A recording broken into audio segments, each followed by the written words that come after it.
প্রত্যেক ওয়াক্ত নামাজের পরে মুসল্লিরা সবাই মিলে কবর জিয়ারত করে, কবরস্থানের সামনে দাঁড়িয়ে জিয়ারত করে। ইমাম সাহেবকেও থাকা লাগে, উনি না থাকলে ওনার সমস্যা হয়। দয়া করে জানাবেন এটা সঠিক কিনা। দেখুন, কবর জিয়ারত করা গুরুত্বপূর্ণ একটা ইবাদত, সওয়াবের কাজ। নবী সাল্লাল্লাহু আলাইহি ওয়াসাল্লাম বলেছেন, জুরুল কুবুর ফাইন্নাহা তুযাক্কিরুকুমুল আখিরাহ, বা নাহাইতুমুল কুবুর, একসময় তোমাদেরকে কবর জিয়ারত করতে আমি নিষেধ করেছি বিশেষ কারণে। এখন তোমরা ফাজুরুহাল আন, এখন তোমরা কবর জিয়ারত করো। ফাইন্নাহা তুযাক্কিরুকুমুল আখিরাহ, কারণ কবর জিয়ারত আখিরাতের কথা স্মরণ করায় দেয়। কবর জিয়ারত করলে কি সে কথা স্মরণ হয়? আখিরাতের। এজন্য কবর জিয়ারত করা সুন্নাত। কিন্তু কবর জিয়ারত এটার জন্য কোনো দলীয় রূপকে যদি কেউ আবশ্যক বানিয়ে নেয়, সেটা বিদআত হতে পারে। হ্যাঁ, এমন হতে পারে যে কিছু লোক মসজিদ থেকে বের হয়েছে, পাশে কবরস্থান, জিয়ারত করতে করতে কয়েকজন হয়ে গেছে, সবাই জিয়ারত করছে, তো দলীয় রূপ হয়ে গেছে অটোমেটিক, এটা হতে পারে, এটাতে অসুবিধা নেই। কিন্তু না, বের হতে হবে ইমাম সাহেবের নেতৃত্বে, ইমাম সাহেব পড়বেন, সবাই সাথে সাথে আমিন আমিন বলবেন। আমাদের দেশে বিশেষ করে এই সব অঞ্চলে, কুমিল্লা, নোয়াখালী, ফেনী, এই সাইডটাতে এবং দেশে অনেক এলাকাতে আছে, রমজান মাসে বিশেষ করে এটা হয় যে হুজুরে ঠিক করে, হুজুর মুসল্লিদের সবাইকে নিয়ে কবরস্থানে যায়, হুজুরের তালে তালে সবাই করে। না ভাই, এরকম কোনো নির্দেশনা কবর জিয়ারতের ক্ষেত্রে অন্তত দেওয়া হয় না, যেটা দলীয় ব্যাপার। নামাজের মধ্যে ইমাম সাহেবের নেতৃত্বে নামাজ পড়তে হবে, 5 ওয়াক্ত নামাজ, ঠিক আছে। কবর জিয়ারত এরকম দলীয় ভাবে বা দলবদ্ধ ভাবে করার জিনিস না, বরং এটা প্রত্যেকে ইন্ডিভিজুয়াল ভাবে করবে। ইন্ডিভিজুয়াল করতে করতে দলীয় রূপ হয়ে গেল, সেটা হতে পারে। আবার কখনো এমন হলো যে একজন হয়তো অন্যরা কবরের দোয়া সালাম পেশ করবে কিভাবে জানে না, তিনি শিখাই দিলেন সবাইকে, এটা হতে পারে। কিন্তু এটা যদি নিয়মিত আমল হয় এবং এটা যদি সবসময় হয়, তাহলে সেক্ষেত্রে এটা বেদাতের দিকে পর্যবসিত হতে পারে। কোন ইমাম সাহেবকে এই জন্য বাধ্য করা জায়েজ নাই। কবর জিয়ারত করা একটা নফল আমল, ব্যক্তিগত আমল। ইমাম সাহেবকে যদি আপনি বাধ্য করেন, সে রাইট আপনাকে কে দিয়েছে যে আপনি ইমাম সাহেবকে বাধ্য করবেন? এটা জায়েজ নাই। এরপরে প্রশ্ন হলো, স্থায়ীভাবে বসবাস ও উচ্চশিক্ষা কিংবা টাকা উপার্জনের জন্য অমুসলিম দেশে যাওয়া যাবে কিনা? ভাইরা আমার, তিরমিজি বর্ণিত এক হাদিসে নবী করিম সাল্লাল্লাহু আলাইহি ওয়াসাল্লাম বলেছেন, আনা বারিউ মিন কুল্লি মুসলিমিন ইউকিমু বাইনা আযহুরিল মুশরিকিন। অর্থাৎ আমি সেই সকল মুসলমানদের ব্যাপারে কোনো দায়িত্ব নেব না, তাদের ব্যাপারে আমার কোনো দায়িত্ব নেই যে মুসলমানরা মুশরিকদের মধ্যে বসবাস করে, তাদের ভেতরে বসবাস করে। অর্থাৎ এমন জায়গায় বসবাস করে যেখানে শিরকের ছড়াছড়ি, সেখানে শিরকের আয়োজন আছে, মানুষ ব্যাপকভাবে শিরকে লিপ্ত, কুফুরিতে লিপ্ত, এরকম পরিবেশে যদি মুসলমান গিয়ে বসবাস করে, তাহলে সেক্ষেত্রে সেই পরিবেশের দ্বারা প্রভাবিত হয়ে তিনি যদি ধ্বংস হয়ে যান, নবী সাল্লাল্লাহু আলাইহি ওয়াসাল্লাম বলেছেন তার দায়িত্ব আমি নেব না। এজন্য ভাইরা, অমুসলিম প্রধান দেশে আপনি পড়াশোনা করার জন্য গেছেন, জায়েজ হতে পারে। সেখান থেকে আমি জ্ঞান অর্জন করলাম, শিক্ষা অর্জন করলাম, করে চলে আসলাম, ওকে, এটা ঠিক আছে। আপনি সেখানে গেছেন ব্যবসা বাণিজ্যের জন্য, মিটিং এর জন্য, ওকে, এটাও ঠিক আছে। আপনি সেখানে গেছেন সরকারি বেসরকারি কোনো কাজে, ঘোরার জন্য, শিক্ষা অর্জনের জন্য, ঠিক আছে। কিন্তু আপনি সেখানে গেছেন কেন? একটু হালুয়া রুটি খাওয়ার জন্য, একটু পনির খাওয়ার জন্য, একটু সুখে শান্তিতে থাকার জন্য। আমাকে গতকালকে না জানি পরশু এক যুবককে জিজ্ঞেস করলাম কি করে না করে, তো পড়াশোনার কথা বলে টলে আমাকে বলতেছে যে ইনশাল্লাহ কানাডা যাব ভাই, নিয়ত করছি, দোয়া করিয়া। আমি কই ভাই কানাডা কেন? বলে যে না মানে, আমি বললাম না মানে কি, পড়াশোনা করতে যাবে, মোস্ট ওয়েলকাম, পড়াশোনা করো, ফিরে আসো। আমাদের দেশ থেকে যে সমস্ত যুবক ভাইয়েরা বাহিরে চলে যান, বিশেষ করে পশ্চিমা দেশগুলোতে, এদের ম্যাক্সিমাম আর ব্যাক করে না, বরং দেশে জমি জমা যা আছে এগুলো বিক্রি করে টাকাটা ডলার করে নিয়ে যায়। ঠিক না ঠিক? এক মধ্যপ্রাচ্য প্রবাসী এই কপাল পোড়া ভাইয়েরা আমার, যেহেতু সেখানে নাগরিকত্ব পাওয়ার সুযোগ নাই, সুযোগের অভাবে শতবর্ষ, তারা যা কামাই করে সব রেমিটেন্স আকারে দেশে পাঠায় আর দেশের অর্থনীতির চাকা ঘুরায়। তো যারা ইউরোপ আমেরিকাতে থাকেন তারাও আমাদের ভাই, আমাদের অনেক প্রিয়জনরা সেখানে আছেন, তাদের প্রতি আমাদের ভালোবাসা আছে। আমি বলছি যে সেখানে আপনি শুধুমাত্র সুখে দিন যাপন করবেন, সেজন্য সেখানে বসবাস করবেন। অনেক ভাই বলেন, ভাই এই দেশটা বসবাসের কোনো উপযোগী? এই ধুলা বালি দূষিত একটা নগরী, পু দেখেন, একটু কথাই বলতে পারতেছি না, টিটিতে জ্বালায়। আপনার সেই সমস্ত দেশে কেউ কারো ডিস্টার্ব করে না। আপনি জাপানে যাবেন, দেখবেন মানুষ রাস্তার পাশে কথা বলে, যদি কথা বলতে হয় ফোনে, হেডফোনে কথা বলে, আস্তে আস্তে কথা বলে, কারোর জন্য ডিস্টার্ব না হয়। আমি নিজে অবাক হয়েছি, অনেক দেশে যাওয়ার সুযোগ হয়েছে আমার, দেখলাম যে অমুসলিমরা তারা কত কত অন্যের অধিকারের পরে সচেতন। এদেশে বসবাস করার সুযোগ নাই, তো আমাদের এই অজুহাতে অনেক যুবক ভাইয়েরা বাইরে গিয়ে পাড়ি জমায়। ভাই ভালো করে শুনে রাখেন, অমুসলিম প্রধান দেশে, কাফিরদের দেশে যদি আপনি গিয়ে স্থায়ীভাবে বসবাস করেন, আপনার সে বসবাস করার বৈধ হওয়ার একটা প্রধান মাধ্যম হলো আপনি সেখানে বসবাস করবেন দাওয়াতের নিয়তে, যে আমি সেখানে সেখানকার মানুষদেরকে ইসলাম প্রচার করব, দাওয়াত দিব, তাদেরকে ইসলামের দিকে আকৃষ্ট করব, ইসলামের সৌন্দর্য আমার আচার আচরণ দিয়ে, আমার দাওয়াত দিয়ে আমি ফুটিয়ে তুলবো। আমি দায়ী হিসাবে গেছি, তাহলে এটা জায়েজ আছে না? শুধু এটা সওয়াবের কাজ। কারণ নবী করিম সাল্লাল্লাহু আলাইহি সাল্লামের বহু সাহাবীরা অনেক দেশে তাদের কবর পাওয়া যায়, তারা সেখানে দাওয়াতের কাজে গেছেন আর ফিরে আসেননি। এই উদ্দেশ্যে আপনি থাকেন, আপনার পরিবারকে নিয়ে থাকেন, যে আমার ছেলেও দায়ী হবে, আমার মেয়ে দায়ী হবে, আমার স্ত্রী দায়ী হবে, ঠিক আছে, এটা জায়েজ আছে। কিন্তু ভাইরা, একটু ভালো খাওয়ার জন্য থাকবেন। আমাকে একবার এই কানাডা থেকেই এক ভাই বললেন, ভাই জানেন না, প্রথম গেছেন উনি, অনেক বছর আগের কথা, এটা প্রায় 2 যুগ আগের কথা। আমাকে বললেন যে ভাই জানেন না, আসলাম, এখন আমার এই যে জুতাটা পরে আসছি বাংলাদেশ থেকে, আজ 1 সপ্তাহ হয়ে গেছে, এখনো পর্যন্ত ধুলা জমে নাই, এত স্বচ্ছ পরিবেশ এখানে, এত সুন্দর। তো আমি বললাম ভাই সবই বুঝলাম, আমি তো এমন এক দেশে, তখন আমি অবশ্য সৌদি আরব ছিলাম, না জানা দেশে ছিলাম, দুঃখিত। আমি বললাম যে আমরা যে দেশে থাকি, এই দেশে ধুলাবালি এসে জামা কাপড় নষ্ট করে, গাড়ির গ্লাস নষ্ট করে, জামা কাপড় সব নষ্ট করে, বুঝলাম। কিন্তু দিন শেষে প্রবাসের কষ্টটা আমি খুব ভালো করে বুঝি ভাই, কারণ 10টা বছর প্রবাসে সৌদি আরবে আমি ছিলাম, আমি জানি আপনজন হারানোর যে কষ্ট, আপনজনকে কাছে না পাওয়ার যে কষ্ট, এটা কখনো বলে বোঝানো যাবে। তো আপনি অনেক ভোগ করছেন, কিন্তু অনেক ত্যাগও, আপনাকে অনেক কিছু হারাতেও হচ্ছে। আপনার মা নাই, বাবা নাই, আত্মীয় স্বজন কাছে নাই, এই কষ্টটা আপনি কিভাবে, কি দিয়ে পোষাবেন আমাকে বলেন? কিছু দিয়ে পোষাতে পারবেন না, হাহাকার করবে মাঝে মধ্যে। সবচেয়ে বড় কথা হলো ভাই, আপনি একটু ভালো থাকেন, এতে আমার কোনো অসুবিধা নাই ভাই, কিন্তু ক্ষতিটা কোথায় হবে বুঝেন। মূল জিনিসটা জায়গাটা আসেন, সেটা হলো আপনার প্রজন্ম বেঈমান হয়ে যাবে, এটা প্রায় নিশ্চিত থাকতে পারেন আপনি। কিভাবে? বহু লোকের চোখের পানি আমাদের কাছে এসে ফেলে যে হুজুর গেছিলাম বিদেশে ছেলে মেয়ে নিয়ে, কয়দিন পরে ছেলেটা নাস্তিক হয়ে গেছে, আল্লাহর প্রতি বিশ্বাস নেই, মেয়েটা নাস্তিক হয়ে গেছে। আমাকে এক ভাই বললেন যে আপনাদের ছেলে মেয়ে অবৈধ রিলেশন না করলে আপনারা খুশি হন।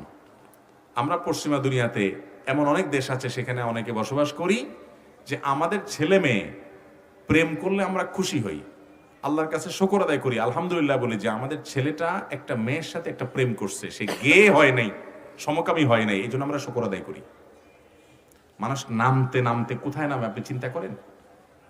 ঢাকা এয়ারপোর্টে একবার এক ভদ্রলোক আমাকে জড়ায় ধরছেন, ওই যে লন্ডন থেকে আসছি বাবা, ছেলেটা আমার 5 ওয়াক্ত নামাজ পড়তে এখন নাস্তিক হয়ে গেছে। কারণ সে যে স্কুলে পড়ে, সে যে ইউনিভার্সিটিতে যায়, সে যে এনভায়রনমেন্টে যায়, সব যখন কাফের মুশরিক, ওইটার একটা প্রভাব বাচ্চাদের উপরে পড়ে। আপনি একটা জেনারেশন বহুত কষ্ট করে হয়তো টিকায় রাখতে পারবেন, এরপরে আর পারবেন না, নাতিপুতি আর রাখতে পারবেন না। আপনি মারা যাওয়ার পরে আপনার কবরের পাশে আপনার বাচ্চারা দোয়া করুক, আপনি চান না? কিন্তু এটা হবে না যদি আপনি এখানে এভাবে পাড়ি জমান। সবচেয়ে বড় কথা হলো আমাদের যুবক ভাইদের অভিযোগ এবং অনেক মেধাবী ভাইদের অভিযোগ, অভিযোগটা সত্য অভিযোগ, সেটা হলো এদেশে কোথায় থাকবো, এদেশে যোগ্য মানুষের মূল্যায়ন নাই, দুর্নীতিবাজদের মূল্যায়ন, তেল মারা মানুষদের মূল্যায়ন। সরকারি চাকরি, যদি কোনো মেধাবী যুবক যদি সরকারি চাকরি পায় আর যদি সে সৎ হয়, তাহলে অপরাধ না করার অপরাধে সে জেলে যাওয়া লাগবে, অথবা তার চাকরি চলে যাবে। ওই যে বললাম শুরুতে, আমি আলোচনাতে বলছি, এই দেশের অর্থনৈতিক উন্নতির পেছনে সবচেয়ে বড় বাধা, জগদ্দল পাথরের নাম হলো দুর্নীতি। কিছু হইলে তো হুজুরদের দিকে ছুটেন আপনারা, এই সব দুর্নীতি হুজুররা করছে, চেয়ারগুলো সব হুজুরদের হাতে। ভাইরা আমার, এই জন্য যে সমস্ত যুবক ভাইরা এই অভিযোগ করেন, এটা ঠিক যে এই দেশে ভালো মানুষের, যোগ্য মানুষের মূল্যায়ন হয় না, যোগ্য মানুষকে আরো কষ্ট করতে হয়। কিন্তু আমার কথা হলো, তারপরও আমি আমার প্রিয় স্বদেশ, প্রিয় মাতৃভূমি, আমার আপনজন, আমার মা বাবা, আমার আত্মীয় স্বজন, তাদেরকে ভালো করার জন্য চেষ্টা করে যাবে। আমি দুনিয়া থেকে চলে গেলেও একটা কথা আমি বলতে পারবো যে আলহামদুলিল্লাহ আমি চেষ্টাটা করছি সমাজটাকে ভালো কিছু দেওয়ার জন্য। আমার বিবেকের কাছে তো আমি অন্তত আমি পরিষ্কার থাকতে পারবো। আর আমি রেখে একটু নিজের উন্নতির জন্য চলে গেলাম আরেক জায়গায়, অথবা নিজের ভালোটা তারা নিবে সেজন্য দিলাম, কিন্তু আমার অনেক কিছু আমার এই প্রতিবেশী, আমার এলাকার মানুষের হক আজকে আমি আদায় করলাম না। এই জন্য ভাইরা, পশ্চিমা দুনিয়াতে যারা পাড়ি জমান, ভালো কথা, কিন্তু সেখানে স্থায়ীভাবে বসবাস করলে দাওয়াতের উদ্দেশ্যে শুধু থাকবেন, পার্থিব উদ্দেশ্যে সেখানে স্থায়ীভাবে বসবাসের চিন্তা করা জায়েজ হতে পারে না। ভাই সময় অনেক হয়ে গেছে, আমাকে উঠতে হবে। এরপর আরেকটা প্রশ্ন হলো, স্ত্রী পর্দায় থাকতে চাইলে স্বামী যদি ওই পরিবেশ না থাকে, স্ত্রীর কি করা উচিত? কোন বোন তিনি পর্দায় থাকতে চান কিন্তু স্বামীর সে পরিবেশ নাই, তিনি সংগ্রাম করে সর্বোচ্চ চেষ্টা করবেন, যতটুকু পারেন নিজের পোশাক আশাকের মাধ্যমে পর্দায় থাকার চেষ্টা করবেন। স্বামীকে বিভিন্নভাবে তিনি বাধ্য করবেন, কাউন্সেলিং করবেন, ভালোবাসা দিয়ে তাকে বাধ্য করবেন, মুরব্বীদেরকে দিয়ে প্রেসার দিবেন। কারণ পর্দায় থাকা একজন মুসলিম নারীর অধিকার, শরিয়া অনুযায়ী চলা এদেশের সংবিধানও এই অধিকার প্রত্যেকটা মানুষকে দিয়েছে। সেই অধিকার খর্ব করার রাইট বা অধিকার কাউকে দেওয়া, কোন স্বামী যদি তার স্ত্রীকে পর্দা করতে বাধা দেয় তাহলে ইসলামের দৃষ্টিকোণ থেকেও সে বাধা শোনা যাবে না, আর সাংবিধানিক ভাবেও স্বামীর এই বাধা দেওয়ার কোন রাইট বা অধিকার নাই। আমরা কদিন আগে শুনেছি ঢাকা ইউনিভার্সিটির একটা বিজ্ঞাপন, একটা ঘোষণাপত্র, সেখানে বলা হচ্ছে যে পরীক্ষার হলে মেয়েরা কোনোভাবে পর্দা করতে পারবে না, তাদেরকে ওপেন থাকতে হবে। একটা মেয়ে পর্দা করবে, এটা তার রাইট, সে অধিকার থেকে বঞ্চিত করার অধিকার পৃথিবীর কোন শিক্ষা প্রতিষ্ঠানকে দেওয়া হয় নাই। অতএব কোন নারীকে যদি পর্দা করতে কেউ বাধা দেয়, তিনি সে বাধা উপেক্ষা করার অধিকার তার আছে। ইসলাম শরীয়তের দৃষ্টিকোণ থেকে ফরজ বিধান, নফল হলে বলতাম ছাড় দেন। অতএব স্বামীর কথা এক্ষেত্রে মানা যাবে না। মাজারে সেজদা দেওয়ার প্রকোপ এলাকাতে বেড়ে চলেছে, এই সম্পর্কে কিছু বলবেন? মাজারে সেজদা দিবেন কেন? সেজদা দিবেন আহকামুল হাকিমিনকে, রব্বুল আলামিনকে। প্রত্যেক নামাজের প্রতি রাকাতে বলেন ইয়্যাকা না'বুদু ওয়া ইয়্যাকা নাস্তাইন, আল্লাহ আপনারই ইবাদত করি। আপনি বলছেন ইবাদত শুধু আল্লাহর করতেছেন, অথচ সেজদা দিচ্ছেন আপনি মাজারকে। মনে রাখবেন মাজারে যিনি শায়িত আছেন এও গোলাম, এও কি? কার গোলাম? তো আপনি গোলামের কাছে যাচ্ছেন কেন? মালিক রেখেছে, ছোট লোকই কি আছে এটাতে? মালিককে সম্মান করা হয় না অসম্মান করা হয়? ভাইরা আমার, শিরকের মতো বড় অপরাধ আল্লাহর জমিনে নাই। কেন? ধরেন এখানে একটা চেয়ার রাখা আছে প্রাইম মিনিস্টারের জন্য, প্রধানমন্ত্রীর জন্য। প্রধানমন্ত্রী আসবেন একটা জনসভা, সেখানে প্রধানমন্ত্রীর জন্য যে চেয়ারটা রাখা আছে ঠিক একই ধরনের আরেকটা চেয়ার পাশে আছে। একটা ফুলের তোড়া প্রধানমন্ত্রীর জন্য, আরেকটা ফুলের তোড়া রেডি আছে। প্রধানমন্ত্রীকে একটা চেয়ারে বসানো, আর একটা চেয়ারে ওই এলাকার একজন চৌকিদারকে বসানো হলো, এবং চৌকিদার সাহেবকে একটা ফুলের তোড়া দেয়া হলো। সেম তাকেও সম্বর্ধনা দেয়া হলো। এতে প্রধানমন্ত্রী কি শুধু মাইন্ড করবেন, না অবস্থা আরো খারাপ হবে? কি পরিমাণ খারাপ হবে চিন্তা করে দেখেন তো। কেন হবে বলেন তো? কারণ হলো এই লোকটা, আমি যে সরকার চালাই সেই সরকারের একজন সাধারণ, একজন কর্মচারী, তাকে আমার মতো মর্যাদা মানে আমাকে অপমান করা। আল্লাহ রাব্বুল আলামিন সৃষ্টিকর্তা, আর সব হলো তার গোলাম।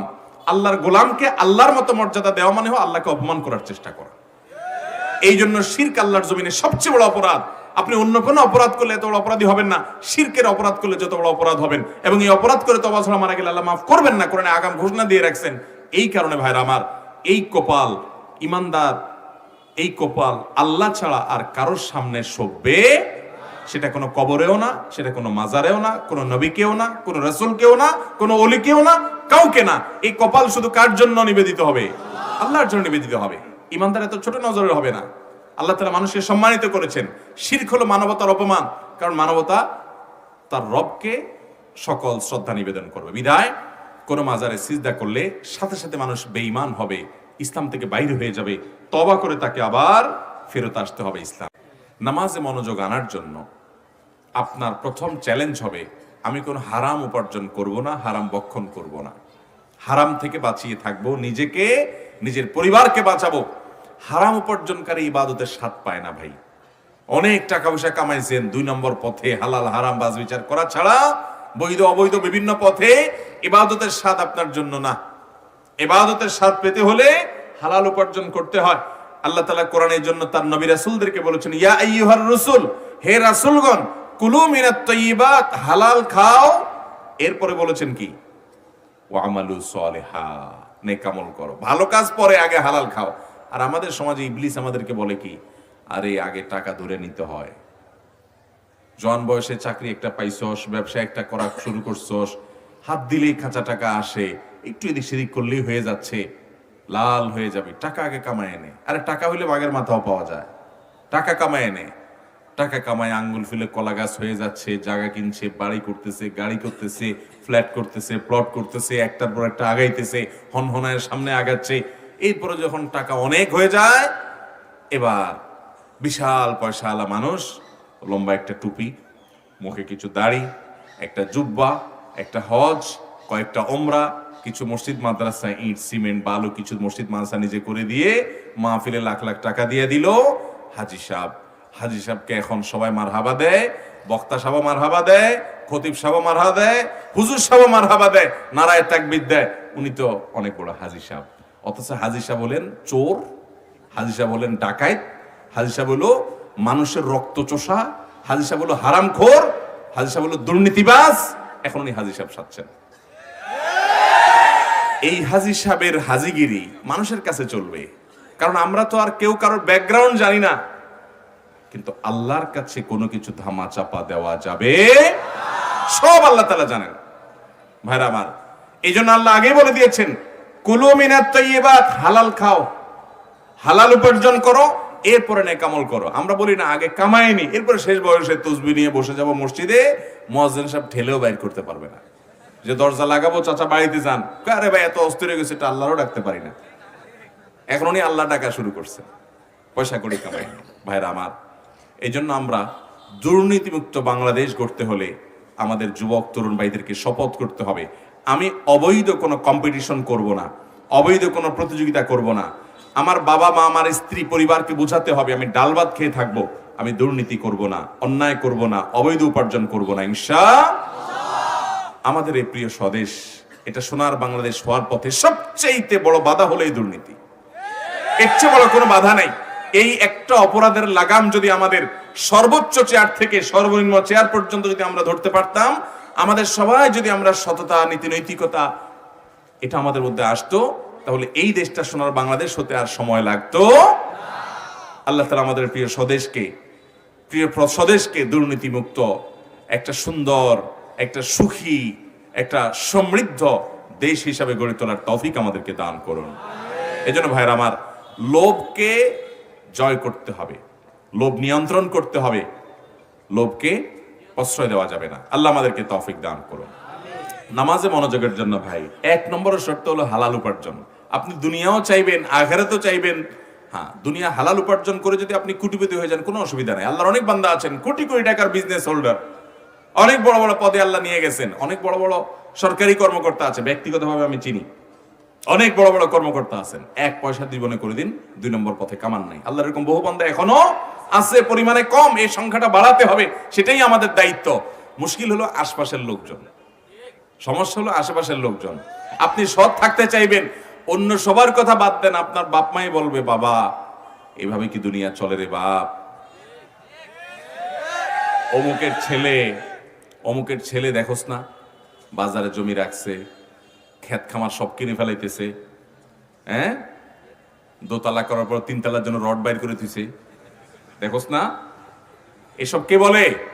নিজের মা বাপ বলে। এই জন্য মা বাপকে নিয়ে তাদের সাথে বেয়াদবি করা যাবে না। পায়ের কাছে বসে চোখের পানি ফেলে একটু মা বাপকে বলবেন, মা গোটা দেশ কিনে ফেললাম, দিন শেষে জাহান্নাম আমার ফয়সালা হলো, এই দেশ যেটা কিনে ফেলছি এটা নিয়ে তো যেতে পারবো না মা। ওই কাপড়ের কাপড়, ওখানে পকেটও নেই, কাপড়ের কাপড়ে কি নাই, পকেটও নাই যে কিছু নিয়ে যাব মা। কিসের জন্য? আমি অবৈধ উপার্জন করবো, নাতিপোতারা ভাবসাব নিয়ে রাস্তাঘাটে ঘুরে বেড়াবে, আর মুগুর আমার পিঠের উপরে পড়বে। এর চাইতে বড় গাধা, এর চাইতে বড় বেকুব আর নির্বোধ আল্লাহর জমিন আর কে আছে? মা বাপকে বোঝাতে হবে, মা বাপকে বোঝাতে হবে অবৈধ উপার্জনে স্বাদ আছে, বুঝি। খুব আলিশান গাড়ি নিয়ে, বাড়ি নিয়ে, চকচকা ভাবসাব ধরতে ভালোই লাগে, বুঝি, কিন্তু এটার একটা জ্বালা আছে। জ্বালাটা কি জানেন? জ্বালাটা হইলো, সবাই যখন আপনারে বলে হাজী সাহেব এত টাকা মাহফিলের জন্য দিচ্ছেন, বলেন মারহাবা, সবাই বলেন নারায়ে তাকবীর, এসব যখন বলে না, হাজী সাহেব তলে তলে তখন চিন্তা করে, হায় রে, কত মানুষের রক্ত চুষায় নেই, টাকা আমি দিছি, আমি জানি। তোরা আমারে নারায়ে তাকবীর আর মারহাবা দেস, আমি তো দিন শেষে 3 চোর আর গমচোর। ভাইরা আমার, ঠিক ঠিক জোরে জোরে বলতেছেন, মনে হচ্ছে আমরা সব ফেরেশতা। ভাইরা আমার, যে যেখানে চান্স পাচ্ছে, আপনি হয়তো 3 চুরি গমচুরি করেন না, কারণ এটা সুযোগই আপনার জীবনে আসেনি, আপনি আপনার জায়গা থেকে করছেন, আমি আমার জায়গা থেকে করছি। আসুন আমরা শপথ করি, আমরা সততার পথে চলবো ইনশাআল্লাহ। মুশকিল হলো যে বললাম, সততার পথে চলতে গেলে আপনার বউ বলবে তোমার সংসার করা যায়, আশপাশে দেখো না কিছু মানুষ কেমনে চলে, আপনার বাপ মা, আপনার ভাই বোন, আপনার আশপাশে সবাই বাধা দিবে। এই জন্য প্রথম কথা হলো পৃথিবী উল্টে যাবে, আমি অন্যায় করব না। আমার খুব বেশি গোশ ভাত খাওয়ার দরকার নেই, অল্প অল্প ডাইল ভাত খাবো। মনে রাখেন, কিছু লোক আছে কোন রকম কুড়ের ঘরে থাকে। আমি এরকম বহু লোককে ঢাকা শহরে দেখছি যে একটা টিন শেড বাড়ি আছে, বেচারা বিল্ডিং করতে পারে নাই, কম দামে জায়গা পাইছে, একসময় কিনছে, টিন শেড বাড়ি করে আছে, অনেক বড় সরকারি কর্মকর্তা ছিল এর মধ্যে আছে। অথচ তার সহকর্মীরা অনেকে আছে ইয়া বড় বড় বিল্ডিং একটার পরে 5টা হাঁকায় বসে আছে, 4-5টা বাড়ির মালিক ঢাকা শহরে। তো আমি এই লোকগুলোর সাথে প্রায় যাই, মিশি, একটু কথা বলি, আড্ডা মারি, গল্প করি, চা খাই তাদের বাসায়, একটু বোঝার চেষ্টা করি তাদের মেন্টালিটি। দেখি এই লোকগুলো সুখের সাগরে হাবুডুবু খাচ্ছে। সাগরে তো আর হাবুডুবু খায় তো মানুষ কষ্টে, মানে সুখের সাগরে ভাসছে তারা। কেন? কারণ মনে রাখবেন, অবৈধ কাজ, অবৈধ উপার্জন যখন মানুষ করে, দেখতে আপনার দূর থেকে মনে হবে আরে কত সুখে আছে, ভেতর থেকে অপরাধ বোধের অদৃশ্য একটা জ্বালা আছে, একটা যন্ত্রণা আছে, একটা কামড় আছে। কামড়, কামড় বুঝেননি? কারণ হচ্ছে সে জানে যে দিন শেষে চোর, দিন শেষে ডাকাত। একজন আমার এক খুব ক্লোজ মানুষ এখনো বেঁচে আছেন, অনেক বয়স হয়ে গেছে, একদম শেষ মুহূর্তে। উনি 100 ম্যাজিস্ট্রেট ছিলেন। তো আমি তখন ঢাকার মণিপুরে এক মসজিদে নামাজ পড়াই। আমাকে এসে বলে, হুজুর, আমার সাথে খুব ক্লোজ সম্পর্ক, বাসায় আসা যাওয়া করতেন, অনেক স্নেহ করতেন আমাকে বললেন, হুজুর দুঃখের কথা কি বলি, উনি প্রচুর জমি জমা ছিল ওনার, সব মাদ্রাসা দিয়ে দিতেন। পূর্বাঞ্চলে একটা জমি আমাকেও দিছে, বলে যে মাদ্রাসা করেন। তা আমি বললাম আমার সময় না, আমি আমার এক ভাইকে দিয়ে দিছি, উনি এখন মাদ্রাসা করছে, আলহামদুলিল্লাহ আমার এক ছাত্র অনেক বড় মাদ্রাসা করছে সেখানে। ভদ্রলোক বলতেছে, হুজুর আজকে জমিটা মাদ্রাসায় দিয়ে দেই, কালকে অমুক জায়গায় 2 লাখ দিয়ে দিই, ওখানে 5 লাখ দিয়ে দিই, আমার ছেলে মেয়েরা সব বাসায় আমারে পারলে বাঁধে মাছ দুধ দিবি এই অবস্থা। বলে যে দান সদকা সবাই করে, এটা কোন ধরনের দান সদকা? একসাথে পুরো গোট জায়গা ধরে দিয়ে দিচ্ছ, তুমি সব টাকা দিয়ে দিচ্ছ, কিছু দান করো, কিছু আমাদের জন্য রাখো, তুমি যেভাবে শুরু করছো তাতে কিছু রাখবা না, এটা কিরকম দান? পোলাপান সব আন্দোলন করে। তা আমি বললাম, পোলাপান তো ঠিক বলছে, খারাপ বলে নাই তো। আমার নবীজিও তো বলছেন যে পরিবারকে রিক্ত হস্ত রেখে যাবে না, পোলাপানের জন্য কিছু রেখে যায়, আপনারা সব দান করতে বলছে কে? আমাকে তখন হাজী সাহেব বলে বাবা রে, এই কথা বলার জন্যই তো আপনাকে আসছি। সেটা হলো, যেগুলা ছেলে মেয়ে বলতেছে ওদের জন্য রাখতে, এগুলো তো আমার না কিছু, সব তো চোরাই জিনিস, হাসির জিনিস না ভাই। তখন ভদ্রলোক বললেন যে ভাই, একটা সময়ের দৃশ্য আমার চোখের সামনে ভেসে উঠছে। উনি নিজে বলছেন আমাকে, একটা দৃশ্য আমার চোখের সামনে এখনো ভাসে। কি? যে কোনো একটা জেলার নাম বলছেন, আমি নাম বলবো না, বলেন যে অমুক জেলাতে আমি ম্যাজিস্ট্রেট ছিলাম, একটা মামলা আমার কাছে আসলো, একটা লোকের মানে ভয়ঙ্কর ক্ষতি করে দিতে পারি আমি, একদম তার বিরুদ্ধে অর্ডার দিয়ে দেবে, শেষ তার লাইফ। তো গরিব মানুষ আমার কাছে আসছে, বললাম যে এত টাকা লাগবে, দিতে পারবা? তাহলে রায় ঘুরে যাবে। তখন গরিব মানুষ বলে যে টাকা পয়সা দিতে পারবো না স্যার। বলে তোমার জমি জমা নাই? বলে আছে। বলে বিক্রি করে নিয়ে আসো। বলে যে লোকটা জমি জমা বিক্রি করে 10 টাকা জিনিস 5 টাকা বিক্রি করে তাড়াহুড়া করে টাকা নিয়ে আসছে। আসার পরে আমি রায় ঘুরে দিয়ে তারে বাঁচাই দিছি। অথচ সে এমনিই নিরপরাধ মানুষ ছিল, তারে ফাঁসানো হয়েছে। তো আমি তাকে এই রায় দিয়া ওই টাকার বান্ডেলগুলো নিয়ে আইসা এই জমিটা কিনছি, যে জমিটা এখন পোলাপান বলতেছে আমরা বাড়ি করব ওখানে। ওরা তো জানে না ওই টাকাটা আমি অন্যায়ভাবে ওই লোক থেকে আনছি। তখন আমার বুঝ আসে নাই, এখন আল্লাহর ভয় আসছে। ভাইয়ের আমার, এরকম শত শত মানুষের হিস্ট্রি আমার বুকে আছে। আমি জানি শয়তান আপনাদেরকে বলবে 2 নম্বর পথে কামাই করো, খবরদার সেদিকে পা বাড়াবেন। মনে রাখবেন, হারামে আরাম নাই, এটা মুখে আমরা বলি, কিন্তু এখন যদি আপনার সামনে কয়েক কোটি টাকা মেরে দেওয়ার একটা সুযোগ আসে, কেউ দেখবে না, এবং ভয় নাই, ধরা পড়ার কোনো সম্ভাবনা নাই। মেরে দেওয়ার সুযোগ আছে কয়েক কোটি টাকা, আপনি মাহফিল থেকে যাওয়ার সময় পাইছেন, বস্তাটা আস্তে নিয়ে যাবেন, অন্ধকার, কোনো সিসি ক্যামেরা নাই, লাইট নাই, কিচ্ছু নাই, নিয়ে শুধু ঘরে ধুয়ে দিবেন, আস্তে আস্তে সাইজ করবেন। শয়তান আপনাকে বলবে আরে নিয়ে যা, পরে মাপটাপ চাবি, কিছু মসজিদ মাদ্রাসা দিয়ে দিবি, কিছু দিয়ে দিলে হুজুররা এমনি মারহাবা দিবে, কালো টাকা সাদা হয়ে যাবে। ভাইরা আমার, আহা, তো এই জন্য সংগ্রাম করতে হয়। যে কথা বলছিলাম যে অবৈধ এবং 2 নম্বর পথে যে কামাই হয়, এই কামাইটার পর একটা জ্বালা আছে, জ্বালা। ওই যে বুড়ার কথা বলছি হাজী সাহেব, ওই বেচারাকে অবৈধ উপার্জনের জ্বালায় জ্বালাতন করতো। এটা আমরা জানি না, যারা 2 নম্বর পথে উপার্জন করে ওরা জানে, ওদেরকে দেখলে মনে অনেক সুখে, ভিতরে জাহান্নাম, ত্রাস। কারণ ও জানে দিন শেষে সে দুর্নীতিবাজ, সে খারাপ মানুষ, সে জানে এই টাকাগুলো আরেকজনের মানুষের অন্যায়ভাবে উপার্জন করছে। এই জন্য মন ভরে সেটা ভোগ করতে পারে না। কিন্তু এর বিপরীতে একজন মানুষ গরিব, তিনি সৎ ছিলেন, এই জন্য বেশি পয়সা করতে পারেন নাই, ডাল ভাত খায় কিন্তু প্রচন্ড তৃপ্তি, কারণ তার মনের দিক থেকে এই সাপোর্ট আসে যে আলহামদুলিল্লাহ আমি কখনো 2 নম্বর পথে কামাই করি নাই, একটা বল থাকে।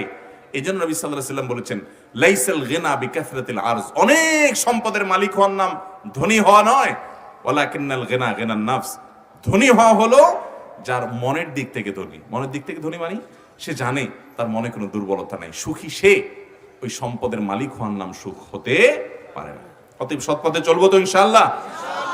দুর্নীতির বিরুদ্ধে আমরা সংগ্রাম করব, দুর্নীতি নিজেরাও করব না, কাউকে করতে দেব না। মুশকিল হলো আমরা নিজেরাই তো দুর্নীতিবাজদের দুর্নীতি করতে সহযোগিতা করি, তাদের দোষ দিয়ে লাভ কি? একটা কাজ সরকারি অফিসে একটু সিরিয়াল ধরে করতে হবে, আপনি বলেন এত সিরিয়াল ধরে কে, ঝামেলা, ঠিক আছে অমুকের ডাইকে আয় না, 500 টাকা দিয়ে দিলাম, ভাই আমার কাজটা এমনি করে দিস, তাহলে ওরে তো 2 নম্বরের পথে আপনি নিয়ে গেলেন, ঠিক না বে ঠিক? আমি দাঁড়িয়ে থাকবো 2 ঘন্টা, তারপরও 500 টাকা ঘুষ দেব। বেশিরভাগ কাজগুলোতে দেখা যায়, অনেক জায়গায় আছে টাকা ছাড়া হবেই না, অনেক জায়গায় আছে যে কাজগুলোতে আপনি চাইলে চেষ্টা করলে সঠিকভাবে করতে পারবেন। তো যেটা বলছিলাম, নামাজে মনোযোগ আনার জন্য হালাল উপার্জনের কোনো বিকল্প হতে পারে, অতএব হালাল উপার্জন করতে হবে। নাম্বার 2, নামাজে মনোযোগ আনতে হলে আপনার চোখের গুনাহ থেকে বাঁচতে হবে। চোখের গুনাহ কঠিন কঠিন কাজ, এগুলা সব, হালাল উপার্জনটাও কঠিন কাজ, কারণ নামাজ কালাম পড়তে এত কষ্ট হয় না, হারাম টাকার বান্ডিলকে ডিনাই করতে যত কষ্ট হয়, ঠিক না বে ঠিক? কাস্টমারের ফাঁকি দিয়া পয়সা কামানো, এটা লোভনীয় একটা ব্যাপার, এটা ছাড়া যত কঠিন, নামাজ পড়াটা এত কঠিন না। নামাজ অনেক চোর ডাকাত দুর্নীতিবাজও পড়ে নেয় টুকটাক, ঠিক না বে ঠিক? অতএব ভাইরা আমার, দ্বিতীয় কঠিন কাজ হলো চোখের গুনাহ থেকে বাঁচা। আজকাল চোখ দিয়ে হারাম জিনিস দেখা, অশ্লীল এবং নোংরা জিনিসপত্র দেখা, সেটা ফেসবুকে, ইউটিউবে, বিভিন্নভাবে যত বেশি এগুলো দেখবেন ইমানের নূর তত নষ্ট হবে, ইবাদতের স্বাদ পাবেন না। কিছুদিন পরীক্ষা করে এগুলো সবগুলো থেকে বেঁচে থাকেন, আপনি দেখবেন নামাজের ভিতরে কি স্বাদ আল্লাহ তাআলা আপনাকে দিচ্ছে, ইমানের স্বাদ, ইবাদতের স্বাদ আপনি পাবেন। নাম্বার 3, নামাজে মনোযোগের জন্য নামাজে কি পড়ছেন সেগুলো একটু বুঝে বুঝে পড়ার চেষ্টা করেন, এই দোয়াগুলো, দুরুদগুলো, আয়াতগুলো, সূরাগুলোর অর্থ বোঝার চেষ্টা করেন। নাম্বার 4, নামাজে মনোযোগ রাখার জন্য ধীরস্থিরতার সাথে নামাজ পড়েন, এটা মহৌষধের মতো কাজ। আমি এটা আমল করে দেখেছি, একেবারে ইনস্ট্যান্ট কাজ হয়। আপনার 4 রাকাত নামাজ পড়তে 3 মিনিট সময় লাগে বা 4 মিনিট সময় লাগে, আপনি চ্যালেঞ্জ দেন যে এই 4 রাকাত নামাজ আমি 10 মিনিট সময় বরাদ্দ করব, ডাবল সময় দেব, রুকুতে তাসবিহ 3 বার পড়া শেষ, তা মাথা উঠাবো না, আরেকটু অপেক্ষা করব। এভাবে আপনি একটু লম্বা করেন, যত বেশি লম্বা করবেন, বেশি সময় দিবেন, দেখবেন আপনার নামাজের ভিতরে মনোযোগ এমনিই চলে আসছে ইনশাআল্লাহ। তাহলে ভাইরা আমার, জান্নাতুল ফেরদাউসের মালিকদের প্রথম বৈশিষ্ট্য হলো তাদের নামাজে মনোযোগ থাকে। আজকাল বেশিরভাগ মুসল্লিদের আমাদের নামাজে মনোযোগ নাই। আল্লাহ আমাদেরকে মনোযোগ সহকারে নামাজ পড়ার তৌফিক দান করুন, চেষ্টা করবো তো সবাই ইনশাআল্লাহ। নাম্বার 2, ওয়াল্লাযীনা হুম আনিল লাগবি মুরিদুন, যারা অহেতুক অনর্থক কাজ থেকে বিরত থাকে, বেঁচে থাকে, ফালতু কাজ, যে কাজে দুনিয়া আখিরাতের কোনো লাভ নাই। এই যে কয়দিন আগে আপনারা বিশ্ব পাপ উন্মাদনায় লাফাইছেন, লক্ষ লক্ষ মানুষের কোটি কোটি ঘন্টা এদেশে, কোটি কোটি মানুষের কোটি কোটি ঘন্টা এদেশে নষ্ট হয়েছে বিশ্বকাপ উপলক্ষে, রাত জেগে। এটাতে আপনার নিজের কয় পয়সা ইনকাম হয়েছে? অনেকের হয়েছে। এই বিশ্বকাপকে কেন্দ্র করে আমাদের দেশে অনেক বড় বড় মনিটরে খেলা হয়েছে, বেট ধরেছে, বাজি ধরেছে, জুয়া এবং হারাম উপার্জন অনেকে করেছে। কিন্তু বৈধ পথে এই কামে কোনো উপার্জনের কোনো সুযোগ আছে? কিন্তু আমরা দেখছি, কেন দেখছি ভাই? নিজেরাও ভালো করে বলতে পারবো না। আমরা গোল দিচ্ছে কোন দেশের কোন খেলোয়াড়, আমরা লাভ দিয়ে উঠতেছি গোল বলে, ওই বেটা গোল দিলে কোটি কোটি টাকা পাবে, এমনকি হেরে গেলেও পয়সা পাবে, আপনি এখানে লাফায়া কিছুই পাবেন না।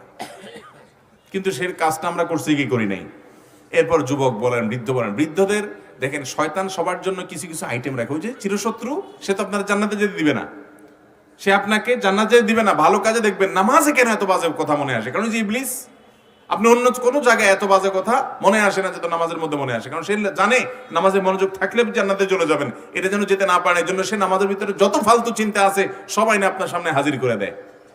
ভাইরা আমার, সেই ইবলিস বৃদ্ধদের জন্য এক ধরনের সময় নষ্টের আইটেম রাখছে, যুবকদের জন্য আরেক রকমের। বৃদ্ধদের জন্য সময় নষ্টের আইটেম হলো চায়ের দোকান, চায়ের দোকান, এগুলোকে আমি বলি চলতি ফিরতি টকশো। আপনারা টকশো টেলিভিশনে দেখেন, একজন উপস্থাপক থাকে, দুজন বুদ্ধিজীবী থাকে, দেশের গুরু গম্ভীর বিষয় নিয়ে আলাপ আলোচনা করে, তাই না? এদেশে যতগুলা চায়ের দোকান ততগুলা টকশো। এই টকশোতে গেস্টের কোনো শেষ নাই। একজন চা খায় উঠে আরেকজন আসে, এক বুড়া বাইর হয় আরেক বুড়া আসে, গেস্ট একটার পর একটা আসে থাকে। এই জন্য বলছি আমি এটা 24 ঘন্টার ওপেন টকশো। 24 ঘন্টা তো না, যতক্ষণ খোলা থাকে ততক্ষণ টকশো। এই টকশোতে দেখবেন দেশের রাজনীতি, অর্থনীতি, সমাজনীতি সব গুরু গম্ভীর এবং হাইপোথেটিক্যাল উচ্চমানকে বিষয় নিয়ে তর্ক বিতর্ক, গন্ডগোল, ফাসাদ, মারামারি, কাটাকাটিও হয়। কি লাভ? এত বুদ্ধিজীবী সারা পৃথিবীর কোনো দেশে নাই যত বুদ্ধিজীবী এই দেশে আছে। মনে মনে বুদ্ধিজীবী, প্রতিটা চায়ের দোকানে টুলে টুলে বুদ্ধিজীবী। ভাইরা আমার, মুরব্বীদের সময় নষ্ট করার জন্য শয়তানের টকশো বসাইছে, আর যুবকদের সময় নষ্টের জন্য এই যে খেলাধুলা, কলেজ ইউনিভার্সিটি মনে মনে 4-5 দোস্ত মিলে আরেক মেয়েকে নিয়ে বাজে আলাপ আলোচনা, অহেতুক আড্ডা।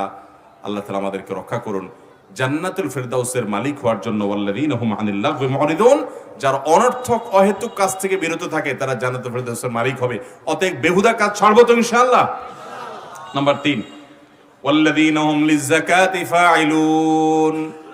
জান্নাতুল ফেরদাউসের ওয়ারিস হতে হলে যাকাত আদায় করতে হবে। কি আদায় করতে হবে ভাই? যাকাত।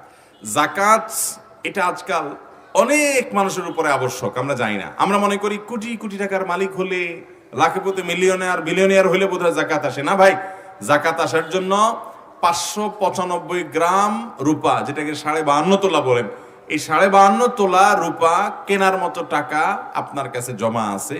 এই টাকাটা 1 বছর আপনার কাছে আছে, হোল্ড করছে, বাস, তাহলে আপনার উপরে যাকাত আবশ্যক। 595 গ্রাম বা 52.5 তোলা রূপার বাজার মূল্য কত এখন? 40-45 হাজার, বা এর প্লাস মাইনাস, কম বা বেশি হবে, এক্সাক্ট বললাম না, এরকম কাছাকাছি। অর্থাৎ 50,000-এরও নিচে, 1 লাখেরও অনেক কম। এই টাকা অনেক রিকশাওয়ালা ভাই আছেন, তাদেরও জমা আছে, আছে না নাই? তাহলে দেখা যাবে বহু লোকের উপরে যাকাত ফরজ, অথচ আমরা দেই না। আমাদের কাছে অনেকে যাকাতের মাসআলা জিজ্ঞাসা করতে আসে। এই মাসআলা জিজ্ঞাসা করার স্টাইল দেখে বোঝা যায় উনি ফাঁক ফুকুর খুঁজতেছে বের হওয়ার জন্য। যাকাত কিভাবে না দেওয়া যায় সে বুদ্ধি খুঁজতেছে। একজন আমাকে একবার প্রশ্ন করেছে, বলে ভাই আমার 10 ভরি স্বর্ণ আছে, মহিলা মানুষ, বলে যে এই স্বর্ণগুলার যাকাত দিতে গেলে প্রতি বছর কিছু টাকা খরচ হয়, টাকা লেগে যায়। তো আমি একটা বুদ্ধি বাইর করছি, সেটা হলো যে 1 বছর পরে তো যাকাত দেওয়া লাগে, যখন আমার একটা বছর পূর্ণ হবে তার 2-3 মাস আগে এখান থেকে 5 ভরি আমি মেয়েকে দিয়ে দিব। ওর কোনো স্বর্ণ নাই, তাহলে ওর 5 ভরি আর আমার 5 ভরি, তাহলে 7.5 কারোরই নাই। যার কারণে ওরও যাকাত দেওয়া লাগলো না, আমারও দেওয়া লাগলো না। আবার 5-6 মাস পরে ও আমার ওইটা দিয়ে দিল। আমি বললাম যে সুবহানাল্লাহ, আপনি যদি মাদ্রাসায় পড়ালেখা করতেন আপনি অনেক বড় মুফতি হতে পারতেন।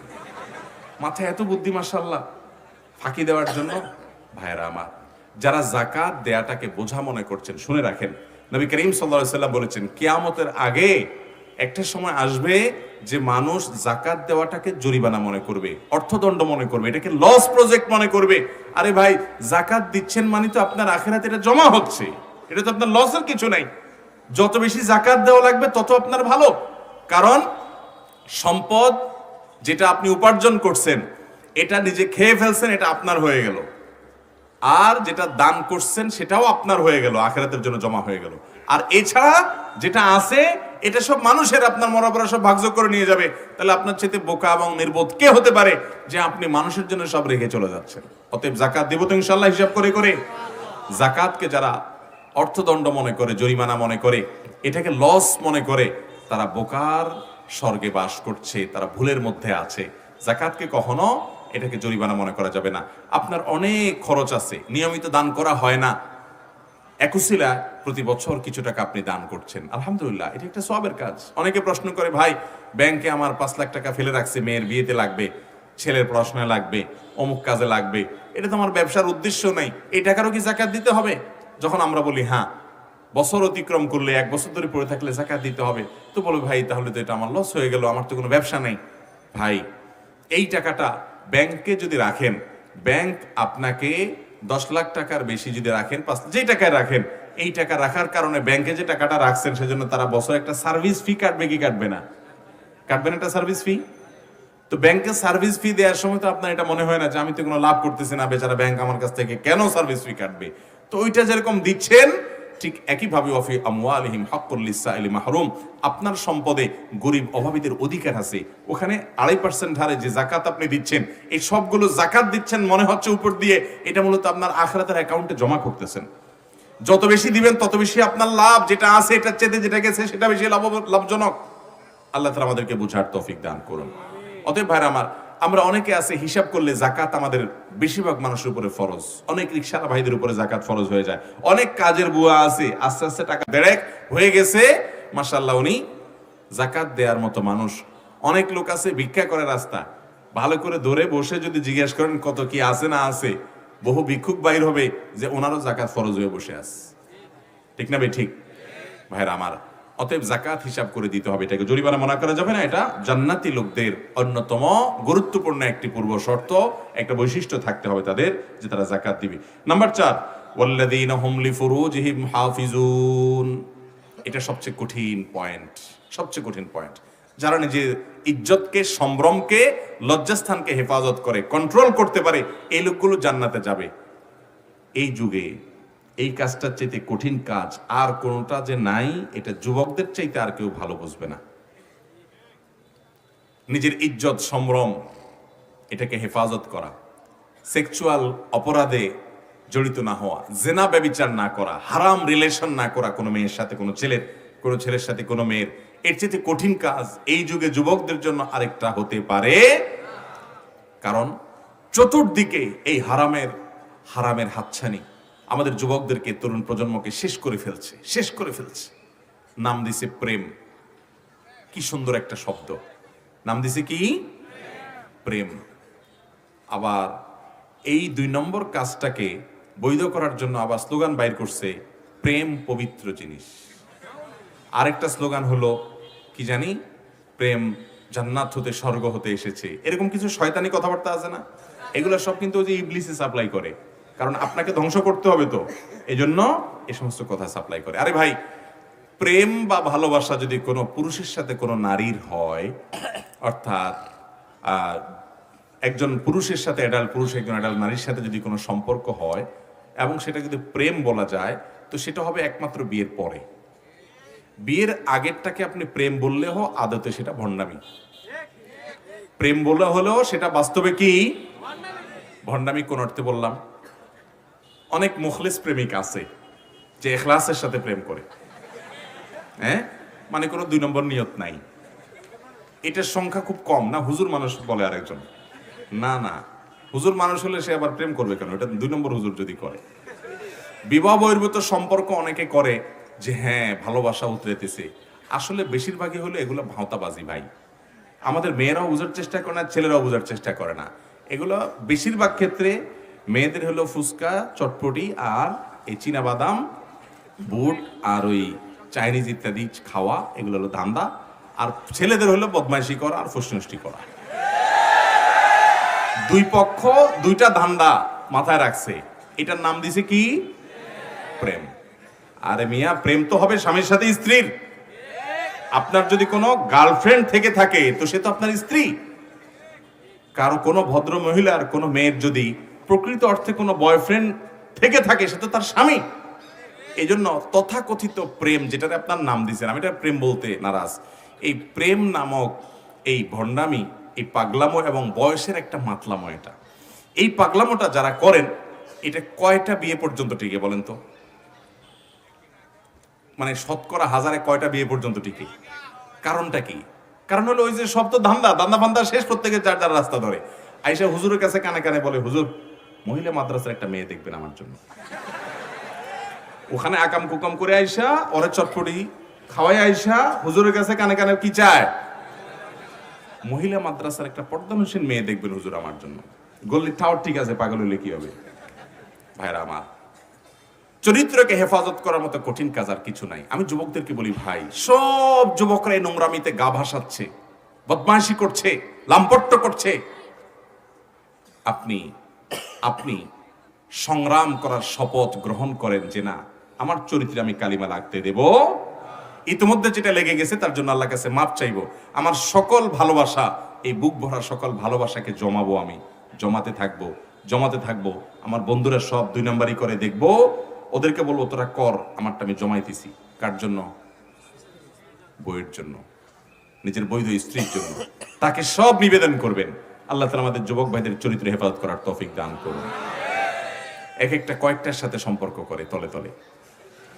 আল্লাহ রাব্বুল আলামিনকে ভয় করেন, সাবধান হন। মনে রাখবেন, যৌবনের এই পাগলামো, এই মাতলামোটা একসময় থাকবে না ভাই। একটা বয়সে আপনি দেখবেন আপনার পেছনে যখন ফিরে যাবেন আপনার ভিতরে অপরাধ বোধ কাজ করবে। আপনি একটা সময় লজ্জিত হবেন, অনুতপ্ত হবেন, কিন্তু আর ফিরে যেতে পারবেন না। যুবক ভাইরা, এখনো সময় আছে, নিজেকে হেফাজত করেন। বিশেষ করে ফেসবুকের কল্যাণে, মেসেঞ্জারের কল্যাণে, হোয়াটসঅ্যাপের কল্যাণে, নানান সোশ্যাল মিডিয়াতে অ্যাক্টিভিটিসের কল্যাণে আমরা অনেক হারামে জড়ায় যাচ্ছি, ঠিক না বেঠিক?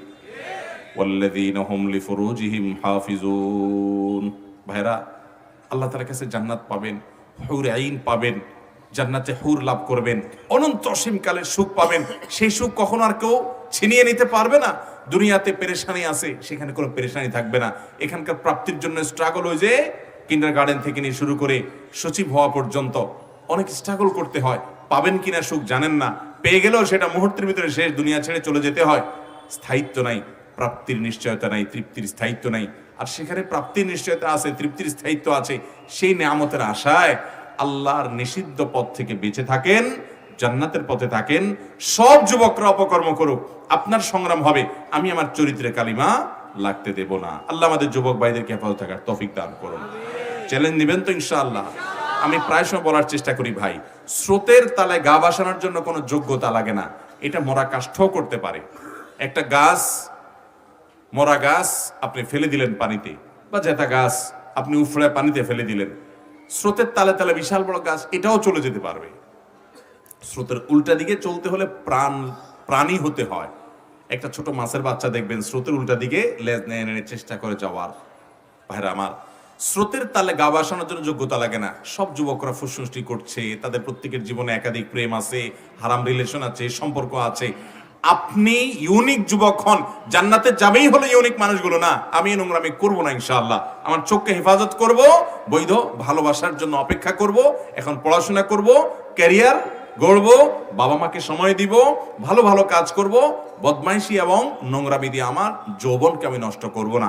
এই পবিত্র রাখার সংগ্রামে ইনশাআল্লাহ শামিল হবেন তো ইনশাআল্লাহ? যে যুবক তার চরিত্রকে হেফাজত করতে পারে না, যে নিজেকে এতটা কন্ট্রোল করতে পারে না, এখানে এসে সে কাত হয়ে যায়, নিজের চরিত্রকে বিলিয়ে দেয়, সে কোন মুখে আল্লাহর কাছে জান্নাতের আশা করবে, দাবি করবে? চেষ্টা করা যাবে না ইনশাআল্লাহ? তো জান্নাতুল ফেরদাউসের যারা মালিক হবেন, ওয়ারিস হবেন, তাদের 4 নম্বর বৈশিষ্ট্য হলো চরিত্রেতে কালিমা লাগতে দেয় না। বললাম যে আজকাল চরিত্রকে রক্ষা করা কঠিন। বিবাহিত মানুষরাও পরকীয়া লিপ্ত হয়ে যাচ্ছে। ওই যে মেসেঞ্জারে হাই হ্যালো করতে করতে নিচের দিকে চলে যাচ্ছে। জেনার ধারে কাছে জন্য যাওয়া যাবে না। বেগানা পুরুষের সাথে নারীরা পর্দা করবেন, নারীদের সাথে পুরুষরা পর্দা করবেন, চোখের হেফাজত করবেন এবং সেই সাথে নিজেদেরকে নিয়ন্ত্রণ করবেন। হারামের ধারে কাছেও যাবেন না। এই কাজটা সবচেয়ে কঠিন কাজগুলোর একটাই যুগে। এই যুগে যদি কোনো ফেরেশতা সুলভ যুবক আপনি দেখতে চান, ফেরেশতা সদৃশ কোনো যুবক যদি আপনি দেখতে চান, আপনি সেই যুবক দেখেন যে যুবকের যৌবনকে কোনো যৌনতার সংশ্লিষ্ট অপরাধের কালিমা স্পর্শ করতে পারে নাই। এ হলো এই যুগের ফেরেশতা যুবক। অতএব সে ফেরেশতা যুবক হওয়ার চেষ্টা করবো তো ইনশাআল্লাহ? ইতিমধ্যে লেগে গেছে, কোনো অসুবিধা নেই। আল্লাহ তাআলা কোরআনে কারীমে সূরা ফুরকানে বলেছেন, জেনা কেউ করে ফেলেছে, এরপর তওবা করেছে, তওবা করে যদি ফিরে আসে সে, আল্লাহ তাআলা তার পাপাচারগুলো শুধু ক্ষমাই করবেন না, যদি সে সত্যিকারের ফিরে আসে আর কোনোদিন সে পথে না পা না বাড়ায় এবং নিজেকে ভৎসনা করে, আল্লাহ তাআলা তার মন্দ কাজগুলোকে ভালো কাজ দিয়ে পরিপূর্ণ করে দিবেন। অতএব যুবক ভাইরা, তওবা করবো তো ইনশাআল্লাহ? নাম্বার 5, জান্নাতি যুবকদের, জান্নাতি মানুষের 5 নম্বরের যে গুরুত্বপূর্ণ গুণ যেটি থাকতেই হবে তা হলো আমানত এবং অঙ্গীকার রক্ষা করবে। ওয়াল্লাযীনা হুম লিআমানাতিহিম ওয়া আহদিহিম রাউন। যারা তাদের আমানত এবং অঙ্গীকারকে রক্ষা করবে। আমানতের খেয়ানত এখন ঘরে ঘরে। এটা নিয়ে আমি বিস্তারিত ব্যাখ্যা যাব না, আমার হাতে একেবারেই সময় নেই। আমানত এবং অঙ্গীকারকে আমরা অনেকভাবে নষ্ট করি। তার একটা এক্সাম্পল দেই। ধরেন আপনার সাথে আপনার কোনো একজন দোস্ত একটা ভয়েস রেকর্ড পাঠাইছে মেসেঞ্জারে বা হোয়াটসঅ্যাপে। সে এটা আপনাকে একান্তে বলছে, এটা অন্যদের কাছে সে হয়তো শেয়ার করবে না, খুব সিক্রেট বিষয়, বা সবার কাছে এটা বলবে না। আপনি কি করলেন? তার অজান্তে এটা আরেকজনকে শেয়ার করলেন। এবার সে তাকে নিয়ে ট্রলবাজি করতেছে। এগুলো হয় কি হয় না আমাদের মধ্যে? নবী করিম সাল্লাল্লাহু আলাইহি ওয়াসাল্লাম বলেছেন, ইদা হাদ্দাসা রাজুলু ফালতাফাতা ফাহিয়া আমানা। কেউ তোমার সাথে কথা বলেছে, কথা বলার পর সেখান থেকে সে অন্যদিকে ফিরেছে, তাহলে এই কথাটা তোমার কাছে আমানত। যেখানে বললে সে অসন্তুষ্ট হবে সেখানে এই কথা তুমি বলতে পারবা না, তাহলে আমানতের খেয়ানত করবা। আমানতের খেয়ানতের হাজারটা দৃষ্টান্ত দেওয়া যাবে। আল্লাহ আপনাকে একটা চেয়ারে বসিয়েছেন, আপনি চাকরি পাইছেন, এই চেয়ারটা আপনার কাছে আমানত। এখন দেখা যায় পাবলিক লাইন ধরে দাঁড়ায় আছে, আপনার একটা শ্যালক আসছে, দুলাভাই আপনার চেয়ারে কাজটা, কিন্তু দুলাভাইয়ের কাছে আসছে। এখন এই শালা কি সিরিয়ালে থাকে না সিরিয়াল ছাড়া আসে? আমানতের খেয়ানত, আমানতের। আমরা এগুলোকে অপরাধ মনেই করি না, ভাবেই না। আমি একবার একজন আই স্পেশালিস্ট, চোখের একজন ডাক্তার, ওনার কাছে একবার চোখ দেখাতে গিয়েছি। আমার খুব ক্লোজ মানুষ। তো প্রসঙ্গত উনি আমাকে বললেন যে ভাই, উনি যখনই আমি যাইতাম লোকদেরকে, উপস্থিত যারা অপেক্ষা আছেন সিরিয়াল ধরা, তাদেরকে বলতেন যে ওনাদের মাধ্যমে আমাকে বলতেন যে আমি ওনাকে দেখি, বা ওনারা অনেক সময় বললেন ঠিক আছে যান, আমাকে বলতেন শেষের দিকে আসেন, লোক থাকবে না। আমাকে উনি বললেন একবার যে ভাই, এই যে মনে করেন আমার পছন্দের কোন লোক আসলো, ধরেন আপনি আসলেন, আমাদের কথা কিছুটা ভিন্ন, যে আমরা গেলে হয়তো উপস্থিত লোকরা অনেক সময় চিনে দেখা বলবে ঠিক আছে হুজুর আপনি যান। কিন্তু আপনি সাধারণ কথা চিন্তা করেন, ডাক্তার সাহেবের শালা আসলো, তো শালা তো আর দুলাবার কাছে সিরিয়াল ধরে বসে থাকবে না, নাহলে তো ভাই চাকরি থাকবে না বোনের কাছে, সোজা হনহনায় ঢুকে যাবে। কিন্তু যে লোকগুলো সিরিয়াল ধরে আছে তাদের অধিকার না, এটা তাদের অধিকারটা নষ্ট হয়ে গেল না? এইভাবে আমানতের খেয়ানতের চেয়ারটা একটা আমানত, এই পদটা একটা আমানত। আমি যে কথা বলছি, ওয়াজ মাহফিল করছি, এটা আমানত। এই মাহফিলটা আয়োজন করতে অনেক টাকা ব্যয় হয়েছে, অনেক পরিশ্রম হয়েছে, কষ্ট করে তারা আয়োজন করেছেন। আমি এখানে কিছু সময় পাইছি, সময়টা আমার কাছে আমানত। এই সময়টা যদি আমি পাগলামি করে, হাসি মাতলামি করে, বেহুদা কাজ করে নষ্ট করে ফেলি, আমি আমানতের খেয়ানত করলাম। ভাইরা আমার, এভাবে যদি আপনি দেখেন প্রতিটা পদে পদে আমাদের আমানত রক্ষা করা কিংবা নষ্ট করার প্রশ্ন আসে। এই জন্য আল্লাহ বলেছেন জান্নাতের লোকদের বৈশিষ্ট্য হলো ওয়াল্লাযীনা হুম লিআমানাতিহিম ওয়া আহদিহিম রাউন, যারা তাদের আমানত রক্ষা করে এবং অঙ্গীকার রক্ষা করে। জান্নাতের লোকদের সর্বশেষ বৈশিষ্ট্য হলো ওয়াল্লাযীনা হুম আলা সালাওয়াতিহিম ইউহাফিজুন, যারা তাদের নামাজগুলোকে হেফাজত করে, নামাজগুলোকে হেফাজত করে। প্রথম শর্ত হলো নামাজকে মনোযোগের সাথে পড়ে, আর শেষেরটা হলো নামাজগুলোকে হেফাজত করে। তার মানে নামাজগুলোকে যথাযথ সময়ে টাইমলি পড়ে এবং কোনো প্রকার অবহেলা করে না। তাহলে প্রথমটা এবং শেষেরটা একই রকম শোনা গেল, দুই জিনিস। প্রথমটা হলো মনোযোগ রাখা, আর দ্বিতীয়টা হলো সময় মতো ঠিক মতো নিয়মিত নামাজ আদায় করা, অনিয়মিত না হওয়া। এই 6টা বৈশিষ্ট্য যদি থাকে, আবারও বৈশিষ্ট্যগুলো বলছি, যারা নামাজের ভিতরে মনোযোগ ধরে রাখতে পারে, এটার জন্য যা যা করা দরকার সেগুলো করবে। নামাজের আগে মোবাইল টিভি বন্ধ করবে, মনোযোগের সাথে ধীরে স্থিরতে নামাজ পড়বে, নামাজে মনোযোগ রাখবে। যারা অহেতুক অনর্থক বেহুদা কাজ করে না, ইমানদার বেহুদা ফালতু কাজে মাতলামি উন্মাদনা করবে না। 3 নম্বর, যারা জাকাত আদায় করে, জাকাত ফরজ হলে জাকাত আদায় করে। 4 নম্বর, লজ্জাস্থানের হেফাজত করে, কখনো জেনার ধারে কাছে যায় না, চোখের জেনাও করে না, আল্লাহর ভয় এগুলো থেকে বাঁচিয়ে রাখে নিজেকে। এবং নাম্বার 5, আমানত এবং অঙ্গীকার, কথা দিলে বা আল্লাহ তাআলা কোনো গুরুত্বপূর্ণ দায়িত্ব দিলে সে দায়িত্ব তিনি পালন করেন, খেয়ানত করেন না। অঙ্গীকার করলে, কথা দিলে সে কথা রক্ষা করে জীবন গেলেও। নাম্বার 6, 5 ওয়াক্ত নামাজ সময় মতো নিয়মিত আদায় করে, জীবনে কখনো ছাড়ে না। এই 6টা কাজ যারা করবে, আল্লাহ বলেছেন উলাইকা হুমুল ওয়ারিসুন, এই লোকগুলো হলো ওয়ারিস, জান্নাতের অধিকারী। আল্লাযীনা ইয়ারিসুনাল ফিরদাউস হুম ফিহা খালিদুন, যারা জান্নাতুল ফিরদাউসের মালিক হবে, অধিকারী হবে এবং সেখানে চিরকাল থাকবে। দুনিয়ার মতো ছুটে যাওয়ার, হারায় ফেলার বা এটা আমার কাছে থাকবে না সে ভয় থাকবে না, বরং সেখানে একবার জান্নাতে গেলে অনন্ত অসীম কাল পর্যন্ত সেটা ভোগ করতে থাকে।